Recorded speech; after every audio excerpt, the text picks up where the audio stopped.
What's up? This is Cotman back again for another video. Pag-uusapan natin today is the Poco X6 5G. Okay? January, pasabog tayo agad na I believe this is a budget gaming phone. Well, check natin yan. Gusto ko sana sabihin yung specs kaso wala naman nakasulat. So, diretso na tayo sa unboxing. Let's go! Yun. Yes! Would you look at that? Look at that! Diba? Woo! Box pa lang nauuna ako. Sorry, na-excite lang ako kasi ang ganda lang ng January natin. Pero, don't worry. Ito ay honest reaction talaga. Kasi first time ko lang din naman makikita. Ito na nga. Ayun. Ay, wala pa pala doon. Sorry. Okay. So, tanggal muna natin to. Ayun yung unit pala. So, bago tayo doon diretso, para din natin balikan mamaya, ang kasama niya is may pangsundo tayo dito sa labas. Some literatures. At meron tayong jelly case. Yay! Hindi na transparent.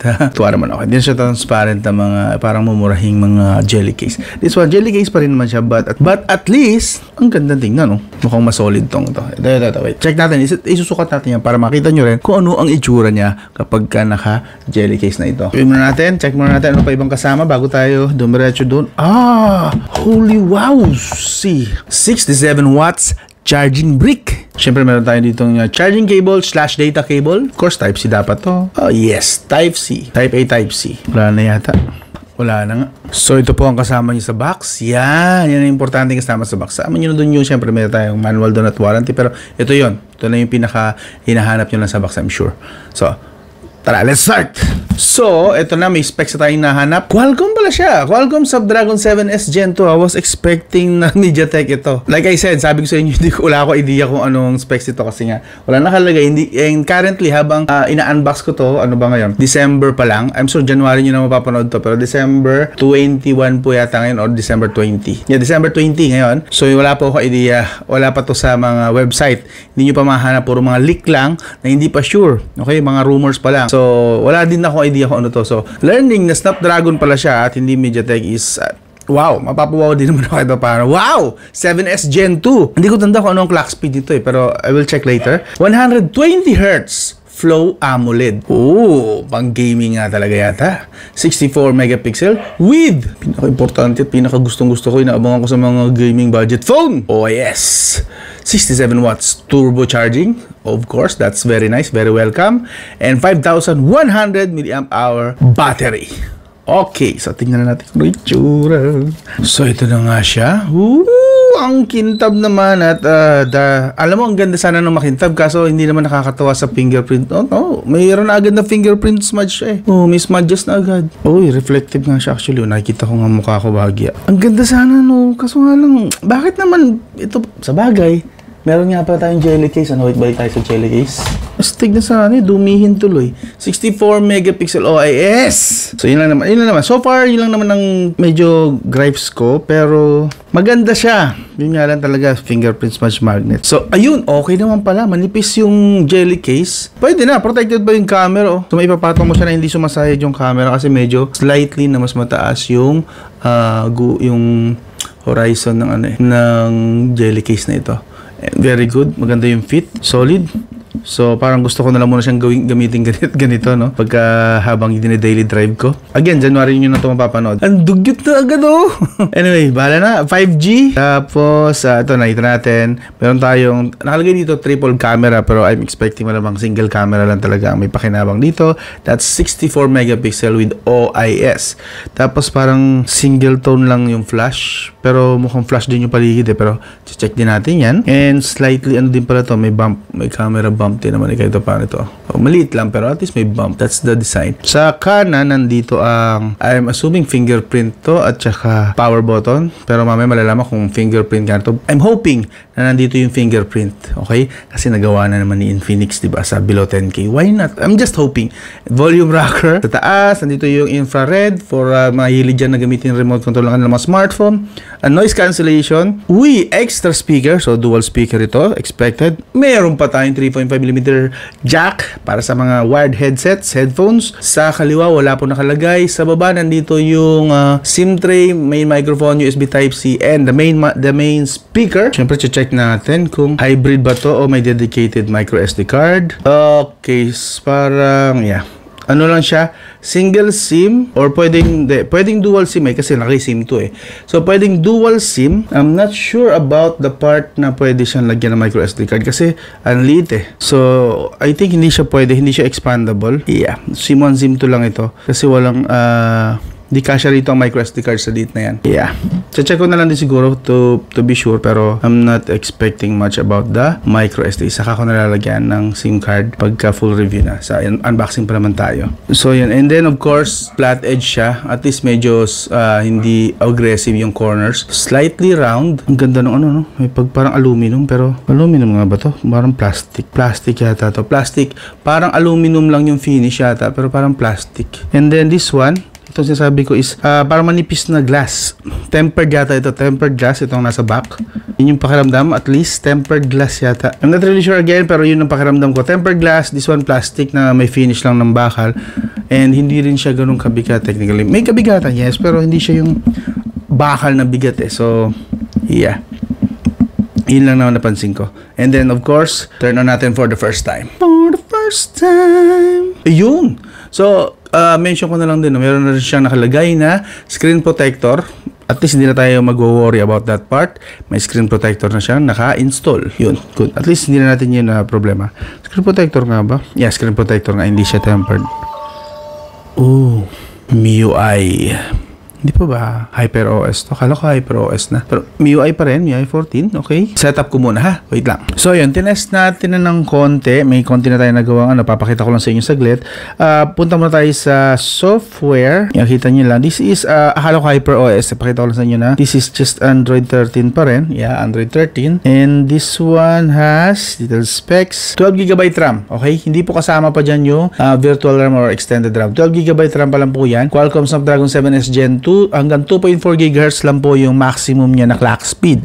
So parang hindi tayo makakapag-expect dito na sobrang lakas talaga na performance. Pero 2.4 GHz is not bad na rin naman kahit paano. And of course, magdadala siguro nito is yung kanyang GPU. Pero matitest natin yan sa detalyadong review pa po, yung second video pa po natin. This one is impression pa lang and unboxing. And of course, sa camera, since nakalagay naman sa kanyang ito, may OIS daw siya. Natuklasan ko currently, may 4K at 30 FPS siya pero hindi po gumagana ang OIS dito sadly. So yan, naka 4K at 30 FPS pero pag inactivate natin yung OIS, bababa siya ng 1080p at 30 FPS and hindi rin siya pwedeng ilipat sa 60 FPS. So ang OIS ay gagana lang sa 1080p at 30 FPS. Okay? Kung i-off mo yan, saka mo pala ma-unlock yung 4K at 30 FPS at 1080p at 60 FPS. Wala pong 4K at 60. So, 1080p at 60, yung pinaka-highest niya, walang OIS nga lang, or 4K at 30. Ito pala yung pinaka-highest, sorry. Ito yung pinaka-highest, hindi yung 1080p, yung highest. Yan. Alright? So, ito naman po ang kanyang images. Patikim pa lang naman po ito. Again, hindi pa po ito yung final review natin. So, dito medyo hirap siya sa low light ng bahagya pero at least medyo okay naman yung kulay. Hindi naman tayo nalalayo sa kulay. And dito naman, yan, pag malapitan ng konti nakuha, goods naman yung details. Medyo may konting sharpening tayong mapapansin, di ba? Medyo nawala yung details ng aking malapit lang po nakuha yan. Actually, mga 2-3 dangkal lang yata. Pero nabura yung details ng aking man dito. Makikita natin yung talagang details. Ayun, supposedly may mga ganyan dapat pero even dito, hindi rin ganun medyo na process niya na nabura ng konti yung mga guhit within the letters. Pero in terms of kulay, actually, goods na goods. Okay, ang ganda naman ng timple. Actually, mas malapit din siya sa tunay na kulay. So, pansin nyo, malapit-lapit naman siya. Hindi siya lumalayo sa totoong kulay. And, of course, meron tayong konting contrast na nangyayari. Ito naman, sa kanyang bokeh effect, dinry natin. So, nakikita natin, hindi perfect yung kuha actually. Pero, pagdating sa kulay, maganda. And dito, maganda yung kanyang pagkaka-blur. Pero may mga parts lang ng image, like dito sa baba, hindi niya na-distinguish yung malayo dapat to ito malayo itong mabala pero sa kanya mukhang malapit. Overall, very good naman. Kasi kita rin naman, ganda rin naman ng details dito in fairness. Oh. Yeah, the details, okay. May konting noise kasi medyo light, low light dito sa area natin. And then, of course, dito rin, ito ang ganda ng kuha rito. Medyo mas maayos-ayos ang kuha niya rito. Na blur niya na maayos yung paligid. So, medyo hit and miss din. May mga times na very good yung kuha ng bokeh effect niya. May mga times na mga palya. Kasi dito dapat, kung palpak, diba? Dito dapat hindi ito malabo. Pero napalabo niya rin itong part na to. Nasa gitna ng kamay ni Luffy. So, good. Again, hit and miss. At ito naman yung, ito selfie sa front camera. So, maganda rin ng kahit paano. Lipat tayo ng paganda yan para mas makita natin ang buo. So, kahit paano, may maayos-ayos naman, decente naman yung separation ng background dito. May konting lang tayong mga artifact doon, pero overall, goods na goods yung kanyang qualities pagdating sa front camera. The bokeh effect din po ito, portrait mode. Ito, portrait mode din actually. Yeah, realistic at saka hindi niya masyadong binura yung mukha ko ito. So, parang mas gusto ko pa yung result tuloy ng front camera. Ito naman yung video. Pakita ko lang sa inyo saglit. Patikim pa lang naman to. This is by the way, 60 FPS na 1080p. Test lang natin yung front camera. Sa front camera, kaya niya hanggang 1080p at 60 FPS. And 60 FPS na kaya smooth eh, oh. Kaya magdala tayo, hindi slide din na iiwan yung images. Talagang nakakasunod siya na maayos because this is a 60 FPS na 1080p video recording. Front camera po ito, and kamusta naman po yung microphone? Okay. Trip ko to. Okay, for kung budget category ito, panalo. Yeah. Yun na muna yung papakita ko sa inyo. Again, this is just an impression video. Abangan nyo yung full review kasi kakarating lang nito today. Na-excite lang ako kaya gusto ko lang siyang i-unbox at tingnan ko ano mga kaya niyang gawin at mga pwede kong i-expect sa kanya. And of course, isa pa, patikim ko lang din sa inyo, pakita ko lang sa inyo. Gaya sabi ko kanina, tama nga hinala ko. Nasa screen yung kanyang fingerprint. Hanalo! Yes! Woo! Nagiging common na ngayon sa mga mid-range to low-end. Kasi sinaalala nyo, meron ng budget smartphone nitong December na merong in-display fingerprint. So, why not? Nalagay na rin sa Xiaomi mid-range. Diba? Hindi na masama ito ba? At ang bilis para, very responsive nung in-display fingerprint. Panalo. And this, the screen is AMOLED with 120Hz screen refresh rate. Papagtan, nagwa 120Hz show. Bangis. Yes, yan. And of course, patikim lang din sa performance. Ayun, ito. Actually, umakyat to hanggang 37 to 38 degrees Celsius itong temperature. Mababa na ngayon kasi kanina pa to eh. Pero yun, ang highest, tingnan nyo naman yung highest max gips. 217,000 yan na CPU performance. Alright? And of course, the stability, naglalaro ng 80%. Pwede na. But this one is 15 minutes lang naman eh. So, abangan nyo yung detalyadong review. Mas mahabang CPU throttling test ang ilalagay natin. Okay? And ito, last na to. Promise. Last na talaga to. Try natin muna sa Farlight. Isang game lang bago natin tapusin tong video.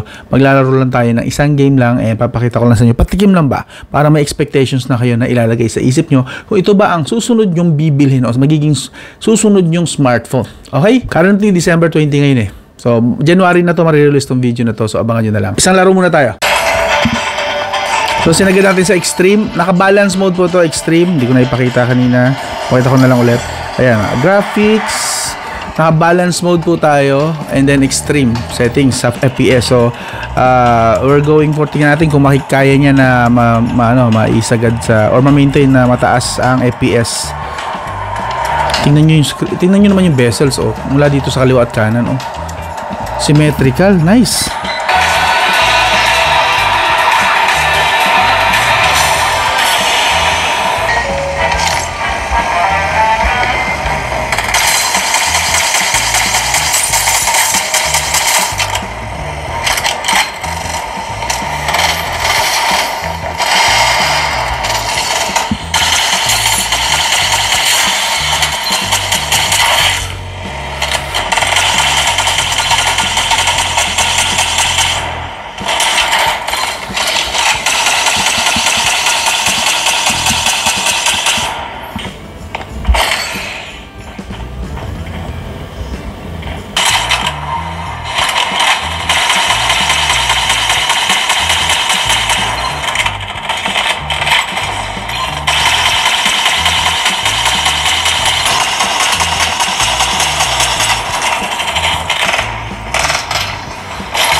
So, yun, maximum na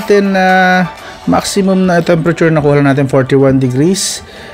Nasa 30 minutes na tayo naglaro. Good thermals. Kaso nga lang sa FPS tayo, dahil nakaset tayo sa 120 FPS, kung maalala nyo, 120 FPS dapat ito extreme tayo. Balance mode, pero more on nag-sticks tayo sa 60 FPS. 59. Mostly 59 FPS lang. Bihira siyang pumalo ng 80, 90, 100. Sobrang bihira. Most of the time 60. So hirap siya na i-maintain yung higher than 60 FPS na performance. So mostly 60 FPS. Siguro pag binaba natin sa pinaka mas mababa pa na, no? Kasi naka-balance mode tayo. Pero yung balance mode na yun kasi is default settings niya yun. Hindi naman ako nag-set nun. Ang binago ko lang yung FPS. So, yun yung current na natin. Pero abangan nyo na lang sa detalyadong review. Yung second video, full review, lahat. Matetest natin to. Ilang araw ko rin itong gagamitin. Mga 2 linggo. Kasi January ko pa ito i-release. December 20 pa lang ngayon. So, 2 to 3 weeks sa akin to gagamit ko na maayos. Mas maano ko siya. Ito naman, itong performance na pinakita niya naman out of the box pa din naman. So technically hindi pa natin siya nababanat, hindi pa siya nakaka-adjust sa lifestyle ko, so on and so forth. So hopefully mag-improve siya by the time na talagang ibibigay ko na sa inyo yung aking detalyadong review. Otherwise, mababash natin to ng matindi-tindi. So, yun po ang kanyang performance. Initial lang pa lang naman po yun. Wala pa po tayong final na conclusion para doon. Pero the rest ng features, meron tayong in-display fingerprint, 120 screen refresh rate, AMOLED. This is Flow AMOLED na version ng display. Meron tayong OIS. So, yun yung mga current na kino-consider natin dito. Plus, yung bezels nga palang ganda. That's perfection, no? Symmetrical yata. Ay, hindi. Yung mas manipis yung nasa gilid Itong nasa gilid na part, mas manipis. Pero itong bottom at top, hindi siya ganun kanipis. So, hindi pala siya technically symmetrical. Pero, manipis pa rin naman kung tutuusin. So, ang ganda na lang. Abangan nyo yung full review, detalyadong review.